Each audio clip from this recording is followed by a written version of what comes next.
News 7 Tamil, பொறுப்பும் பொது நலமும்.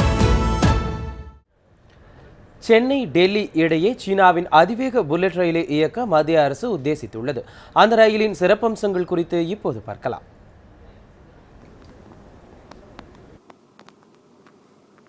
உலகிலேயே மிக நீளமான அதிவேக ரயில் பாதை சீனாவில் அமைந்துள்ளது. தலைநகர் பெய்ஜிங்கை தெற்கு மூலையில் அமைந்துள்ள கோஞ்சேவ் நகரத்துடன் இணைக்கும் இந்த வழித்தடம் சுமார் 2300 கிலோமீட்டர் தொலைவிற்கு அமைந்துள்ளது. சாதாரண ரயில் இந்த தொலைவை கடக்க 22 மணி நேரம் ஆகும். ஆனால் இந்த அதிவேக புல்லட் ரயிலின் மூலம் பயண நேரம் 1/3 பங்காக குறைந்துள்ளது. நொடிக்கு 80 மீட்டர் தொலைவை கடக்கும் இந்த ரயில் மணிக்கு அதிகபட்சமாக 300 கிலோமீட்டர் வேகத்தில் பயணிக்கின்றது. இதன் மூலம் பெய்ஜிங்கில் உள்ள ஒருவர் சீனாவின் தென்முனையில் உள்ள போஞ்சோவ் நகரை 8 மணி நேரத்தில் அடைந்துவிட முடியும். இந்த ரயில் பாதை சீனாவின் 5 மாகாணங்களின் தலைநகர் வழியாக பயணிக்கின்றது.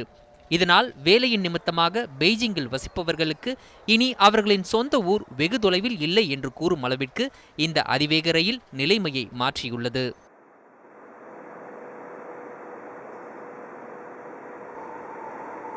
வேகத்துடன் கூட நவீன பாதுகாப்பு வசதிகளையும் இந்த ரயில் உள்ளடக்கியுள்ளது. அதேபோல் பயணிகளின் வசதிக்காக இணையதள வசதி உட்பட பல்வேறு வசதிகளும் இந்த ரயிலில் உள்ளன. இது போன்ற ரயிலே சென்னைக்கும் டெல்லிக்கும் இடையே இயக்கப்பட உள்ளது. இதன் சாத்தியக்கூறு குறித்து ஆராய்வதற்காக ரயில்வே துறை அதிகாரிகள் விரைவில் சீனா செல்ல உள்ளனர்.